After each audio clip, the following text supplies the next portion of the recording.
Cali X Boxing, we are here. Make sure my mic is working. And there, it looks like we are good. And we're here on this hump day Wednesday, middle of the day Wednesday. So we're in the middle of the work week. After this podcast, we'll be on the other side of that.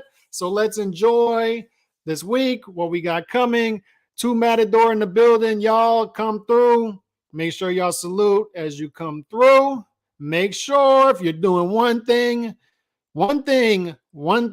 hit that like button as you come in. I don't need super chats. I don't need any of that stuff. I don't do this for any of that stuff. Don't care about the income. You do one thing, hit the like button as you come in. Punch Perfect Boxing in the building. And we're going to talk about good content creators on this channel, on this show today. We're going to talk about the clickbaity stuff that's out there, because today is a good litmus test, and this week is a good litmus test to tell who the good content creators are, who the bad ones are. And if you don't like my content creation, that's fine. I'm a big boy. I can handle it, but I want to point people in the direction, the people that are here, the people who watch, in the direction of the good content that is out there, because there's a lot of clickbaity stuff going on out there. They had people yesterday sending me a video of Tyson Fury's interviews, and I'm just like, please, man, I love y'all. Y'all are my friends, but I don't want to see it. Sending me Charlo approaching Bivol after the Rougarou fight, and I'm like, I love y'all. Y'all are my friends. I don't want to see it. You don't need to send it to me anymore. I don't need to see it. I have a Twitter feed, and it's clogged with nonsense like that. Clickbaity stuff that doesn't amount to anything. Dude, like, it just seems like 98% of the content out there in the blogosphere and boxing is stuff that is not going to amount to anything. I equate it to what my wife watches on reality TV show on E! Like, why do we care if Kim Kardashian had a bad day at the car wash? I don't care. I don't care. Why do I care about what's going on with Kim Kardashian? And why do I care if Jermall Charlo shows up to his 87,000th fight drunk again and approaches a dude that he has no intentions of ever fighting? He just happens to be drunk, and he's going to approach a dude because he happens to be a fighter a couple weight classes removed from him. And he's going to go out there and he's going to approach him and say, hey, why don't you fight me? And I swear to God, I watched Dimitri Bivol's initial reaction. I swear to God, I don't think Dimitri Bivol knew who Jermall Charlo was. And how could he? Because the dude hasn't fought in over 500 days. So why would anybody care anyway? But I'm watching him do it. And I'm watching the reaction, and it's on like Fight Hype, and it's getting 350,000 views. And I'm like, who in the hell is attracted to this? Jermall Charlo, the same thing. Over and over. Show up at a fight drunk, pop off, find a fighter at the fight who happens to be around his weight class, say, hey, fight me. And the guy's like, wait, what are we doing? Fight me. And then Charlo's delusional fans will say, oh, look, he's ducking Charlo. He's ducking Charlo. It's like, dude, he's not fighting anybody. He has no intentions of fighting anybody. How many times are you going to fall for this? Why is this attractive to anybody? Meanwhile, Chocolatito is fighting this week. He's literally fighting this week. Arguably the greatest fighter of our generation, one of the top 5 fighters of our generation, is fighting this week in a trilogy against another first ballot Hall of Famer, who, by the way, has attached himself to Chocolatito because he's a great fighter. Chocolatito is an all-time great fighter. And Gallo Estrada is that great that he's fought him tough twice, 2 close fights. And we've got these two guys fighting on the back end of their career, which, by the way, makes them even more entertaining as fighters, because as you saw in the last fight, they broke CompuBox records. And we'll talk more about the CompuBox records and the CompuBox numbers that these fighters have put up as the show goes on. But we literally had these two guys fight last year, and they set the weight class record. They both, like, this is unbelievable. They both averaged over 100 punches thrown per round throughout the whole fight. And I'm supposed to care that Tyson Fury is out there saying, I'm not going to masturbate 7 times per day leading up to the Chisora fight. I'm going to be celibate. Why in the hell do I care about that? Why? And I have content creators putting that out there, and I have people actually sending me this. I don't care how many times Tyson Fury ejaculates before the fight. I don't care. I have Chocolatito and Estrada literally fighting on Saturday in a rubber match, 2 first ballot Hall of Famers who, by the way, happen to be entertaining as well. Shout out Manny in the building. Chauncey Pearls, leave it up to little guys to give us the fights we want to see. And that's what I love about the little guys, lower weight class fighters, is they're not going to generate the clicks. I can put out this title, and I'm not going to get the clicks that I would have gotten had I put Tyson Fury versus Chisora. But I'm doing this, once again, to prove a point. We're not going after the clickbait. We're going to talk about the fights that matter. And we're talking about the fighters who want to fight top competition and go for glory and go for legacy.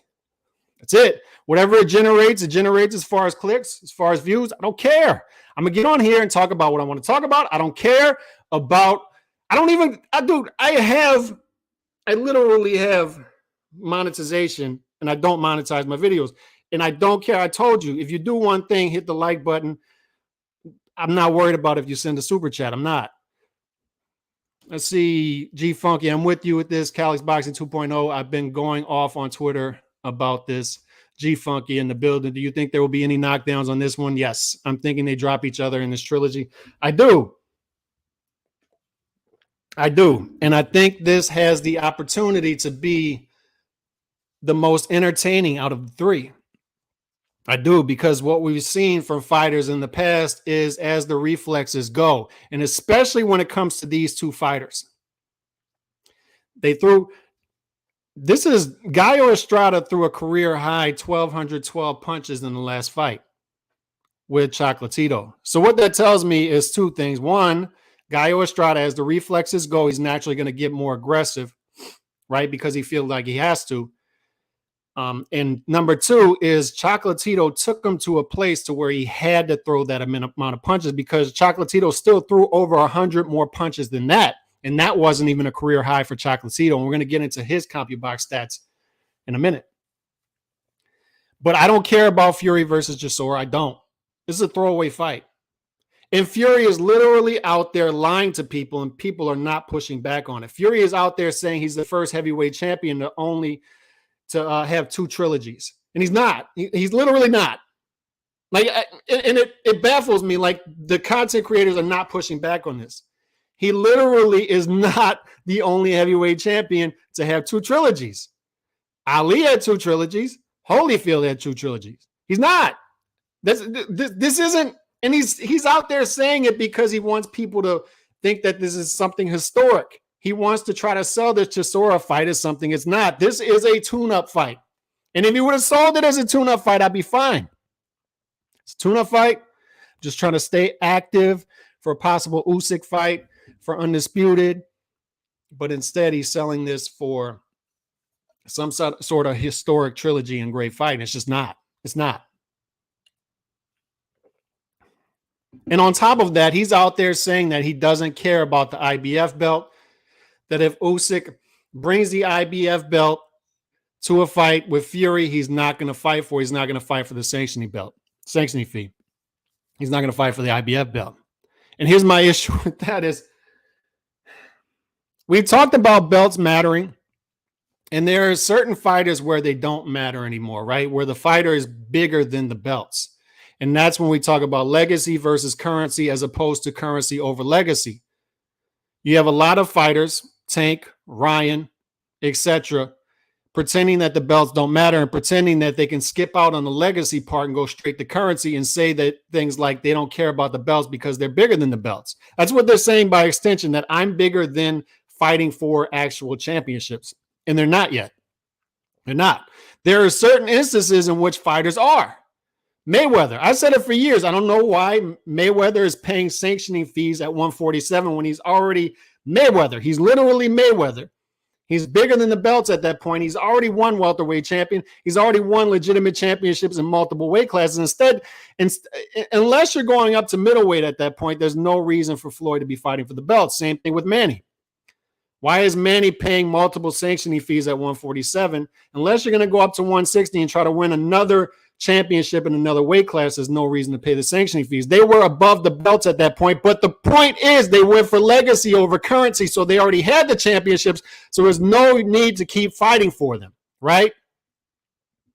There are certain instances, but in most instances not. And a specific instance in which it is not is Tyson Fury in this case, because Tyson Fury needs the IBF belt in order to become undisputed champion, which is important for boxing fans. It's important for us to get an undisputed heavyweight championship of the world, and people can pretend like it's not, but it is.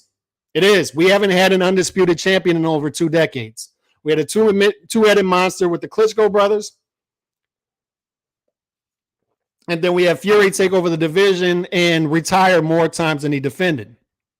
And that's where we're at. That's where we're at. And I know it's not going to be popular with people, but shiny objects this week. Litmus test. Shiny objects, shiny objects, shiny objects. People are paying attention to the shiny objects and missing what's right in front of them. We have 2 fighters. It was amazing to me in late 2019, early 2020, when I would see these content creators, and it wasn't just YouTube, it was all over the place, and they would do their fighter of the decade, right? And 9 out of 10 of them, if not more, didn't have Chocolatito as fighter of the decade. And I'm just scratching my head, and I'm like, the dude fought 26 times. From 2010 to 2019, 26 times, went 24-2. One of those was a debatable loss to Soren Vise, and then he lost to Soren Vise again. But it was one guy who got him in a whole decade, and he fought 26 times against top competition throughout 4 different weight classes. 4. He had more knockouts. I believe 20. Was it 20 or 22? 20 knockouts in the decade. He averaged throughout a decade 2 knockouts per year. He was getting more knockouts in the decade than fighters had fights, and yet somehow he's not fighter of the decade. And I'm just sitting back here watching this, and I'm like, and I would go on these chats and like, dude, Chocolatito is the fighter of the decade. Chocolatito's fighter of the decade. They're like, no, he's not the fighter of the decade. How is he not the fighter of the decade? Do I at least not have a case? Gallo Estrada fought 31 times in a decade. 31. Also throughout multiple different weight classes, winning titles in multiple different divisions. And on top of that, two of the losses were Chocolatito and Soren Vise, both close decision losses. He doesn't even get any, he wasn't even in the discussion at all. And I'm watching this, and that's why I say this week is a litmus test, because I'm watching this. Day goes by, and I'm not seeing these people talk about Chocolatito versus Gallo Estrada, and that's fine. Different strokes for different folks. If you don't want to watch horse jockeys fight, that's on you. You're missing out, because not only is it more entertaining, not only is it great technical boxing, but because these dudes threw 2,500 punches in a fight, and it was technical fighting. It wasn't just rock'em sock'em robots. This was technical fighting. But on top of that, it resembles more of a sport in the lower weight classes than the business side of things that rears its ugly head in the middle weight classes, upper weight classes. So you're missing out, but different strokes for different folks. That's fine. But where I have an issue is these same people who do this stuff, the same people who are, instead of talking about this and doing boxing as service, and doing it for the culture of boxing, are out there putting out the clickbait stuff, which is fine. If that's what you want to do. But don't. I've seen a lot of these guys point their finger on the other side and say, you guys don't know boxing. You guys don't know boxing. You guys don't know what you're talking about. You guys are putting out clickbait. It's the constant projection that they put out there to the other channels who are actually talking about this stuff. That's the issue that I have. You don't want to talk about it, that's fine. But don't throw out this other stuff that these people don't know what they're talking about. People will actually follow multiple divisions in boxing. There are 17 divisions in boxing, and a lot of you don't pay attention to half of them. A lot of you don't pay attention to anything under lightweight. So don't go out here, and if you want to throw them at me, that's fine. I can handle it. I don't need anybody taking up for me, and I'm not going to bleed on people. But what I'm saying is I see him throw it out at other people. Bruce Gass is in the chat. Bruce Gass knows more about boxing than forgot more about boxing than a lot of these guys know. D-Style Boxing has done more shout out to him, has done more to bring people together in the YTBC in this past decade than anybody I've seen. When D-Style Boxing is doing a roundtable, he'll send me subjects and he's like, we have to talk about this. I don't care if it's not going to get the clicks. We have to talk about it. I've seen him sacrifice views and clicks to go after the hardcore audience and say, we need to talk about this because it's what's best for boxing and it's what's best for hardcore boxing fans. We have to. It's going to sacrifice clicks, but we have to do it. So I don't want to see these clickbait channels out there hurling insults at people like that when they don't have a leg to stand on. You don't know about boxing. Look in the mirror. For the love of God, dude, it's been, what, 5-6 weeks? Bud Crawford, 6 weeks since Bud Crawford went the other way and decided he's going to fight Evan, right? Errol Spence still doesn't have a fight date. Okay, and people are still talking about this. It's like, for the love of God, just drop it. Drop it. I've heard enough. I've heard enough of the business side. Oh, Bud Crawford, BLK Prime is not going to give us $10 million. I don't care. I've heard enough. He's fighting Evan next week. Don't know if he's going to get his money or not, but where's Errol Spence's fight date? And for the love of God, it's been 5 years. Why hasn't one fought two? Why hasn't Spence fought Crawford? And for the love of God, I don't care about the business economics of it. It's weird to me how there was no guarantee for either fighter. It's very weird. But I don't care anymore. Either get in the ring with each other or not. Don't care. But yet they're doing 8-hour lives, 5-hour lives, 6-hour lives. Send me super chat, send me Cash App, send me this, send me that, donate money. And we're going to still keep talking about this and talking about this and talking about this until we're blue in the face. And for some reason, people keep showing up in the chat. Yet we have Chocolatito and Estrada who have fought a collective almost 60 times. Almost 60 times in a decade.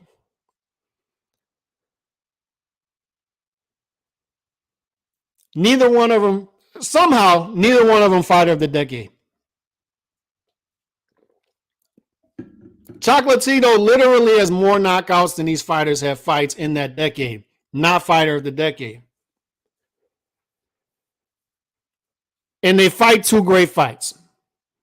They're both going to be first ballot Hall of Famers, and they're fighting this Saturday, and I'm not seeing any videos about it. Barely any. Barely any. But I'll see plenty of Jamal Charlo approaches Bivol at the fight.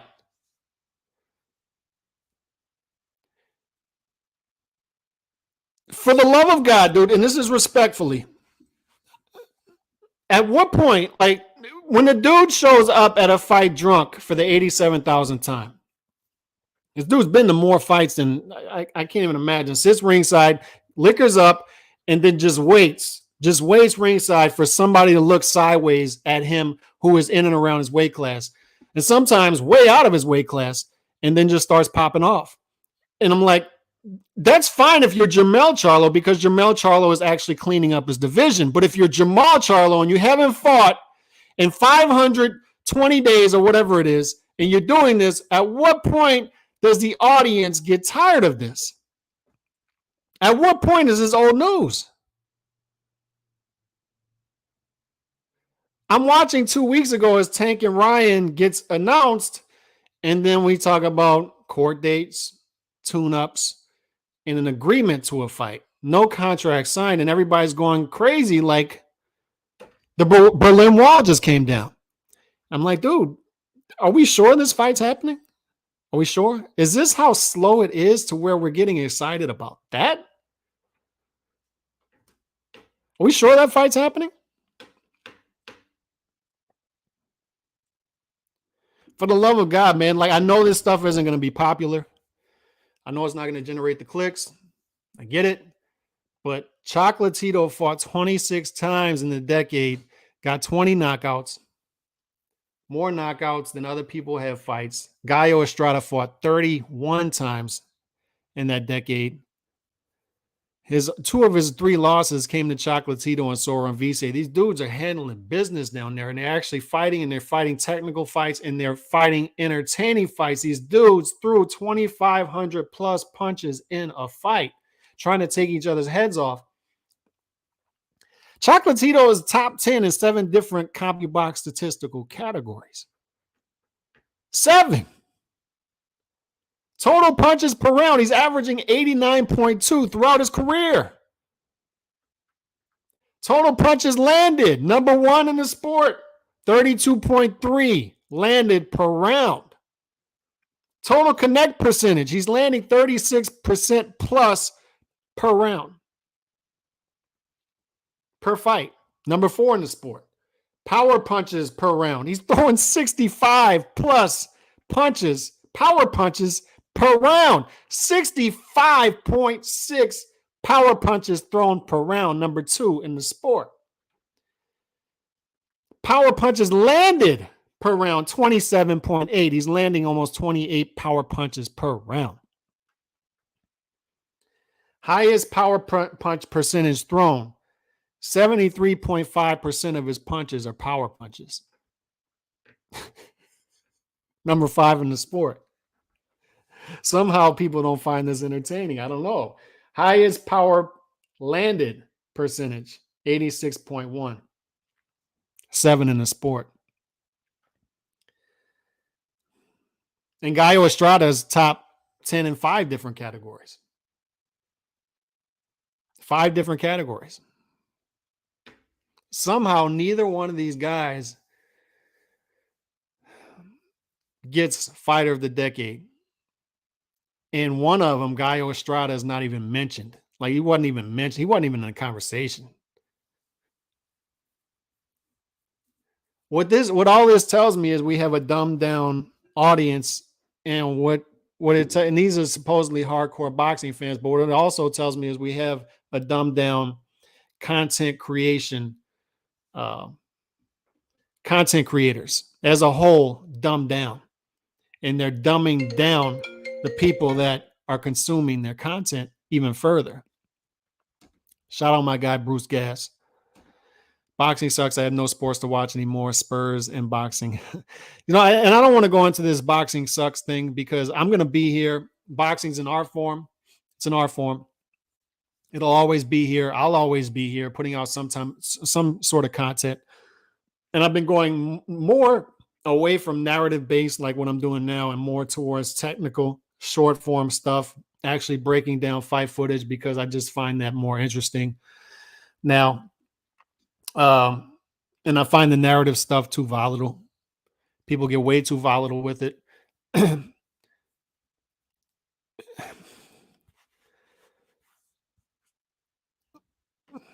I don't know what else to say, man, except it's frustrating to watch some of this stuff. But boxing will always be there. We have our issues. We have our foundational issues that will also be there as well because there is no solution to these problems. There's not. But the good fights will always seep through. Great fighters will always seep through. We're going to have problems, stars. We will. With this current part-time boxer model, we're going to have issues creating stars. We're going to have issues. There's going to be a correction in the market in the next couple of years. Fighters have been getting paid way too much. And I know that's not going to be received well either, but it's not sustainable. And it's not good across the board from top to bottom for fighters. It's not, as you break down the numbers. So there will be a correction, but what will always be there is the good fights and the great fighters. Great fights will always seep through. They'll find a way to get through all of the obstacles that are there. They will. From promoters to managers to network execs to all the business side, the politics, the great fights and the great fighters will find a way to seep through. They will. And Chocolatito and Estrada have found a way to seep through. They put on great fight after great fight after great fight after great fight and became great fighters, first ballot Hall of Famers through all the politics. And they've done it because lower weight class fighters, it resembles more of a sport. Those guys have to work hard for their money. They have to do it the traditional way. That's just the reality of the business of boxing. Middle weight class fighters, upper weight class fighters at the top have been pampered. They have. They've been pampered. But the lower weight class fighters haven't had that privilege.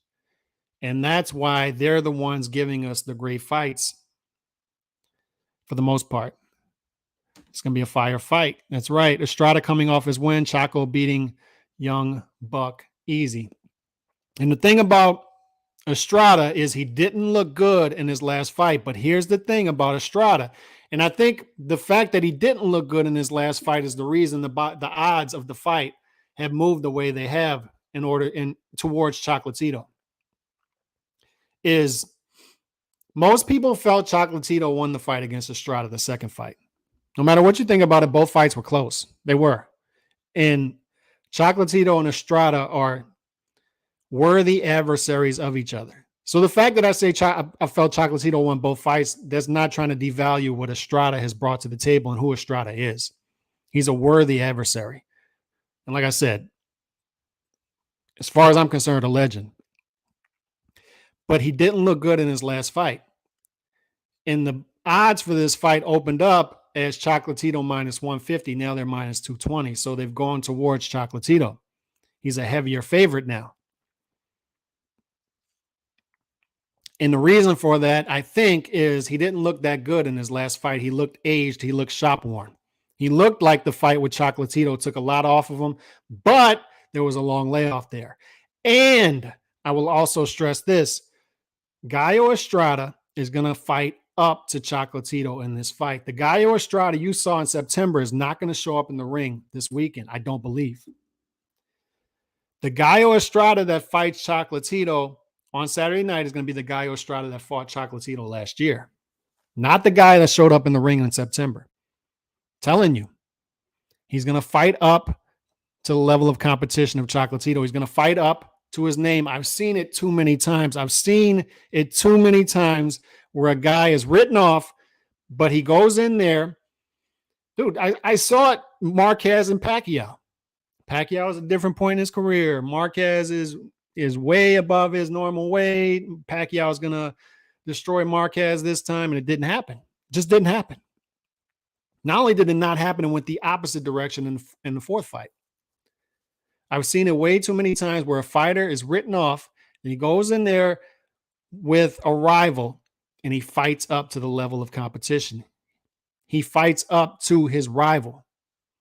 The Estrada that fought in September is not going to show up this weekend. The Estrada that fought Chocolatito the second time is the Estrada that's going to show up. He's going to have the focus. If he is shop worn, he's going to wear that off. He's going to dust that off against Chocolatito on Saturday and turn back the clock. I like Chocolatito to win the fight again. I felt he won the first two. I think there will be multiple knockdowns in this fight.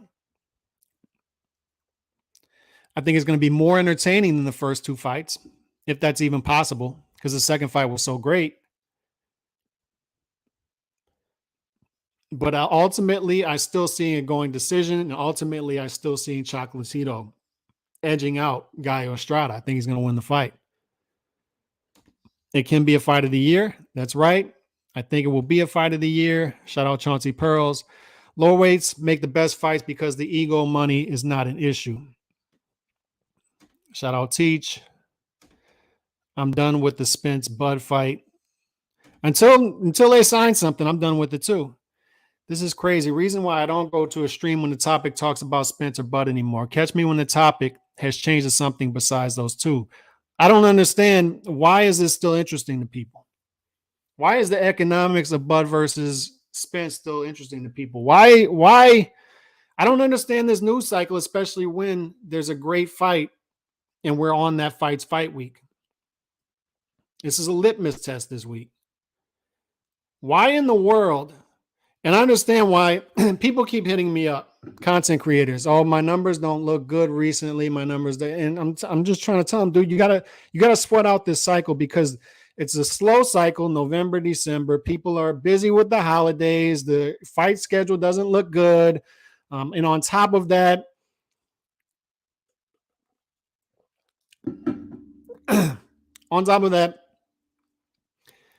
like I said, the news cycle is what it is right now. And on top of that, you got the World Cup as well.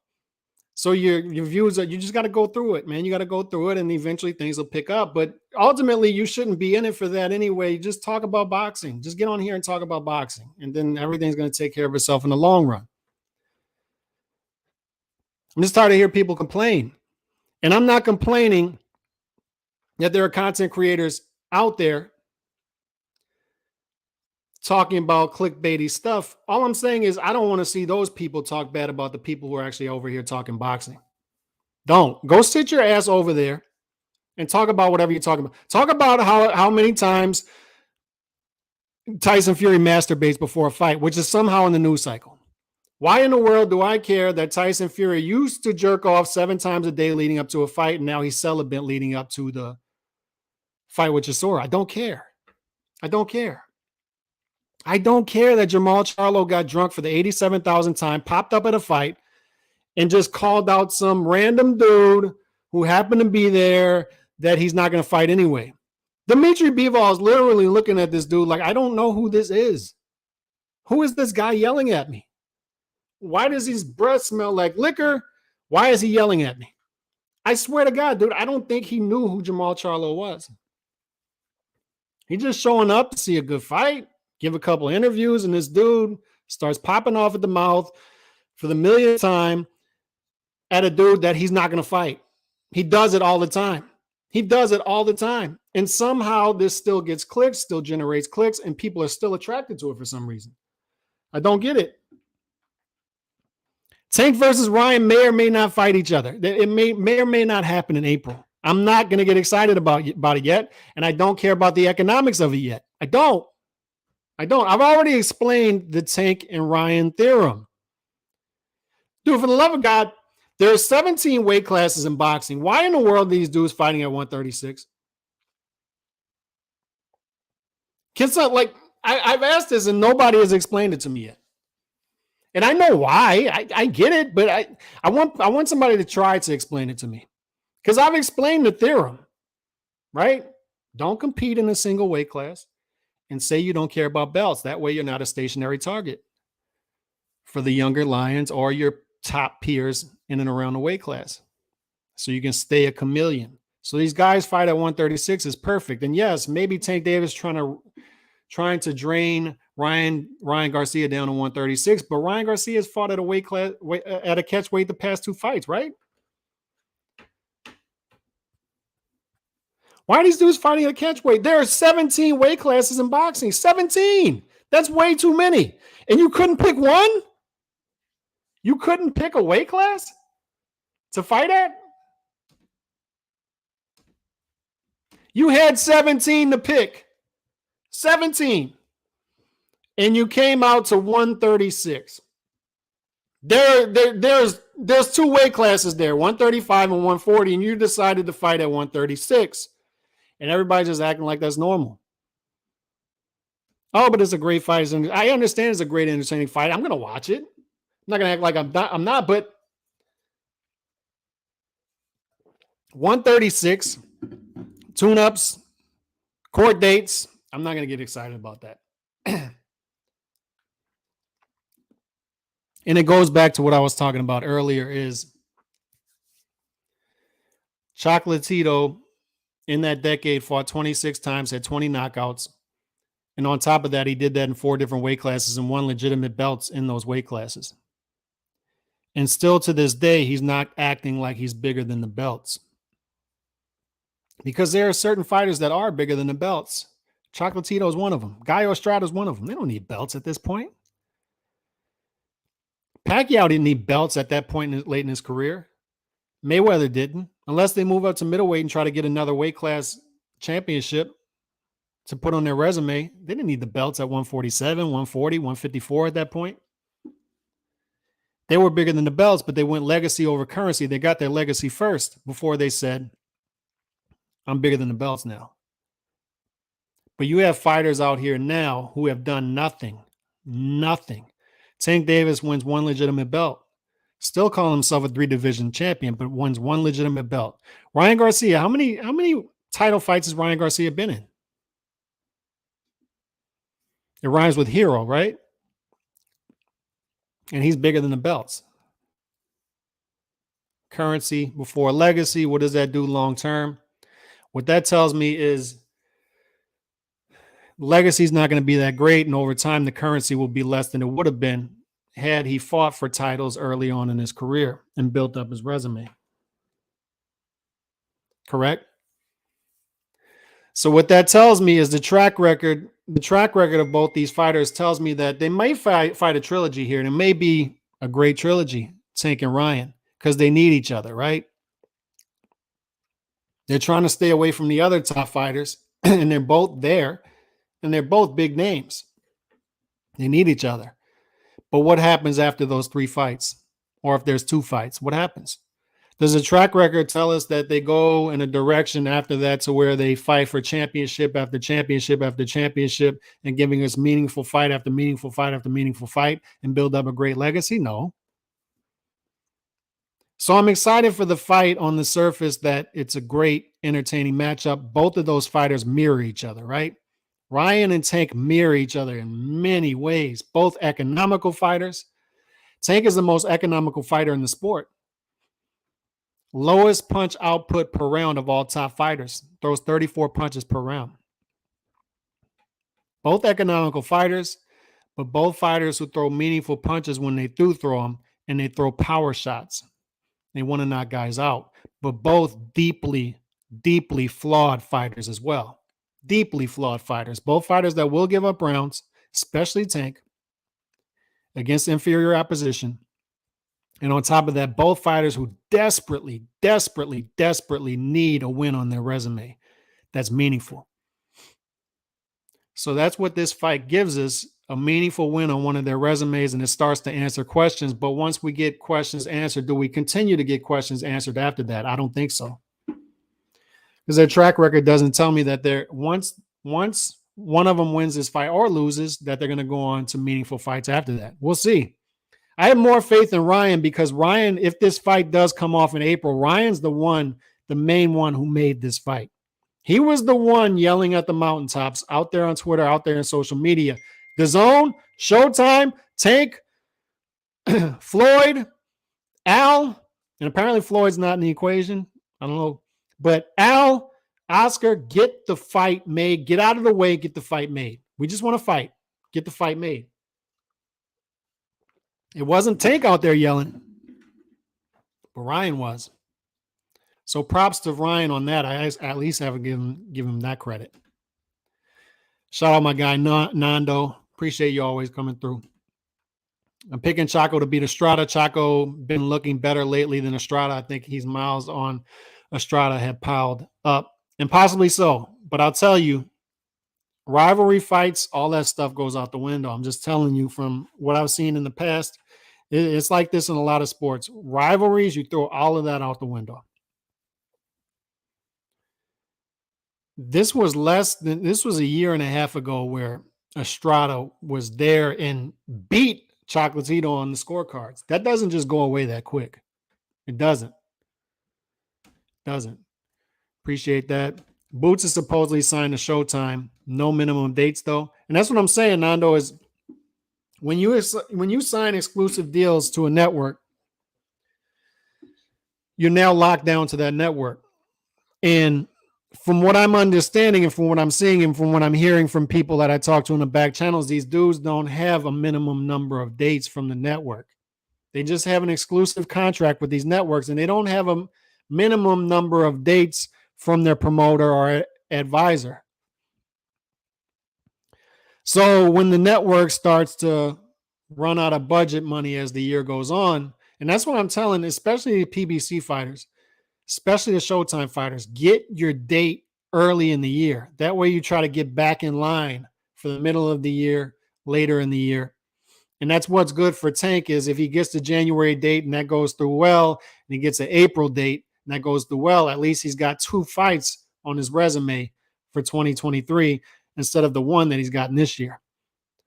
Especially when you have a big fight like Spence versus Crawford, a super fight for Showtime that was holding everything up, apparently. But a Boots Ennis is just sitting on the shelf in his prime years. It was my issue with Prograde too. It's like you're in your prime years. You're 30 years old at that point. You fight once in 2019. Of course, 2020 was 2020, but he fought once that year and he fought once in 2021. Dude, you got to get active. You got to get active. And I'm tired of hearing the excuses. Just fight anybody. Fight anybody. Make it work. You have to. And that's what I'm saying. Like, that's where I'm at the point with these fighters is even if it's not a big fight, dude, just fight somebody. Come on, get out there. Get out there. Fight somebody. Prograde just has to keep getting bodies on his resume. 33 years old, dude. Apparently, he's going to get his money from Marv Nation. He was complaining that the money wasn't deposited. Apparently, he's going to get his money. I hope he does. You never like to see that. But, man, these dudes got to get active. Do you think these fighters are going to regret wasting their talent working part-time? The one fighter I see that regrets it is Andre, such a sad career. And that's the thing. I don't even know if Andre really regrets it. That's the thing. Like, it doesn't seem like they're learning. Does he regret it? Do you notice that? Like, do you notice Andre out there saying that he regrets not being more active? It's baffling to me. I watched Janabek fight, his last fight, and I just watched Parker fight, and I'm like, man, what? Y'all are saying Boo Boo Andre is so great, yet he avoided those 2 fighters twice. How could a great fighter avoid those 2 fighters twice? Parker and Janabek, to me, look like pedestrian fighters. They looked okay. Maybe it's a one-off. They looked okay. But those were both winnable fights. And they would have taken your career to now John Ryder has an inside track towards Canelo. And that could have been you. And I'm supposed to feel sorry for these dudes. That's not the business side holding them up. That's him. That's him. He had 1 point something million on the table to fight Parker last year. He had a lot of money to fight. He had money on the table to fight Janabek. And at that point, when it circles back around, you're only getting 150,000 or whatever it was to fight Parker the second time. You got to take what you got to take. But now what's happening?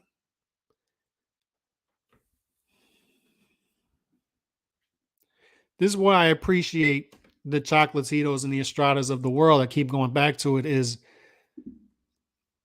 it resembles a sport with these guys. It's fighting top competition. It's frustrating for me as a boxing fan and not to see people not talking about this stuff. It's frustrating for people to look at Chocolatito's resume and say, where are the names? Just because simply they don't know the names because they don't follow the lower weight class. So they're not going to know that a lot of the guys on Chocolatito's resume are better than a Sean Porter at 147. They just are. They'll look at a Sean Porter and say, what a great win for Crawford or somebody else. But they'll look at Chocolatito's resume and say, where are the names? They just simply don't know the names. Great fighters on the resume, really good fighters on the resume, legitimate championships, and they simply don't know the names. And like I said, that's fine if you don't want to follow those. Different strokes for different folks. But the issue that I have is these are a lot of the people that are projecting. These are a lot of people who are hurling the insults out there. Those who know it the loudest, those who know the least know it the loudest, right?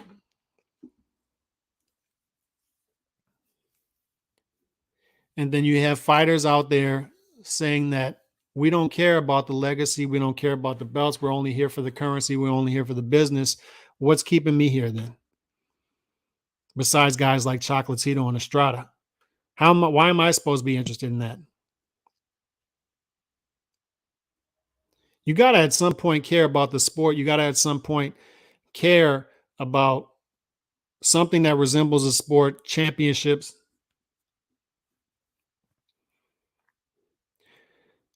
If you're too big to do the little things, you'll always be too small to do the big things. That's what I learned a long time ago. People used to tell me that all the time, playing team sports. And I see it all the time. Like I go to the grocery store and I see shopping carts all over the parking lot. I'm like, dude, there's literally all over the parking lot places to put the shopping carts. Walk the extra 20 feet and put the shopping cart where it belongs. Oh, but somebody works there, they'll get it. No, dude, like it's there for a reason. Just do it. Just go and walk the extra 20 feet and put the shopping cart there. And it's mentality, right? You think that stuff doesn't matter, but it does. It does. And that's what I stress to my kids. It's like, I'll tell my son, 8 years old, go pick up the trash right there. It's literally 5 feet from the trash can. I didn't do it. I don't care if you didn't do it. I'm asking you to pick it up and put it in the trash can. It's 5 feet from the trash can. You just walk by it, go pick it up, put it in there. Ed Reed used to talk about this all the time. He used to give speeches in Baltimore Ravens locker room. He's like, dude, we have volunteer firefighters to come in the locker room and pick up our trash. You take the tape off and you put it 2 feet from the trash. The trash is right there. And they're oblivious to it. They're not understanding what he's saying. And what he's telling is if you're too lazy to do the small things, you're never going to be great enough to do the big things like win a Super Bowl. He told him that. We're not going to win a Super Bowl if you keep dropping the trash 2 feet from the trash can. We're not. You're not good enough to do the small things. You'll never be great enough to do the big things. So to translate it to boxing, when you have fighters who have done nothing in boxing, they've done nothing. Nothing. They never won a legitimate belt. They got Reggie belts, but they got 3 million Instagram followers, Facebook, whatever it is, Twitter. And they're saying that they're bigger than the belts.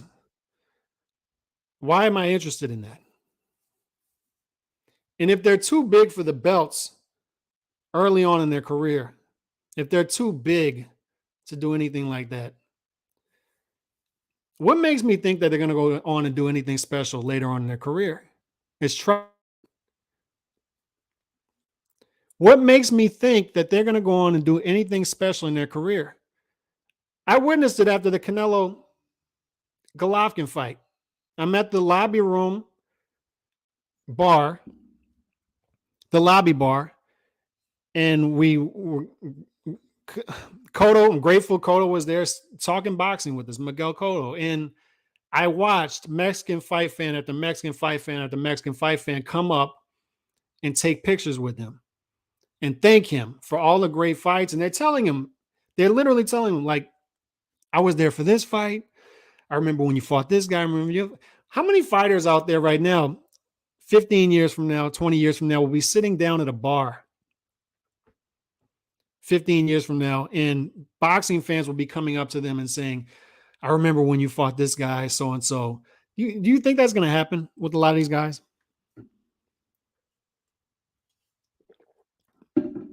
I know 2 fighters who it will happen to. Chocolatito, Gallo Estrada, living legends, future first ballot Hall of Famers. Two guys who have a great legacy, who have treated the sport like a sport and understood legacy. And they didn't have the privilege of saying things like currency over legacy because they're in the small weight classes. Right?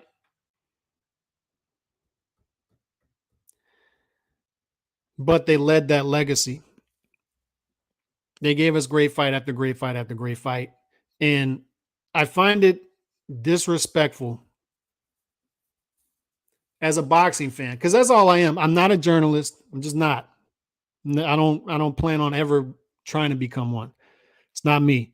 I'm just sitting here as a boxing fan who just wants to see good content out there and wants to consume good boxing content. And I come on YouTube, and there are definitely exceptions to this. And we all know the exceptions. Good content creators out there. I'm not going to name them because when I name some of them and then I forget some of them to name some of them, people get in their feelings. I'm not going to do that. But everybody knows who they are. But when 98% of it is Fury is not going to masturbate 7 times per day leading up to the Chisora fight, and Charlo calls out Dimitri Bivol, and Tiafimo and Haney trading words on Twitter. It's like, dude, we have Chocolatito and Estrada fighting. I'm not saying we can't multitask, but I see these content creators and they're talking about these things and they're not at all talking about Chocolatito and Estrada. At the end of the day, we deserve what we get as boxing fans. God bless.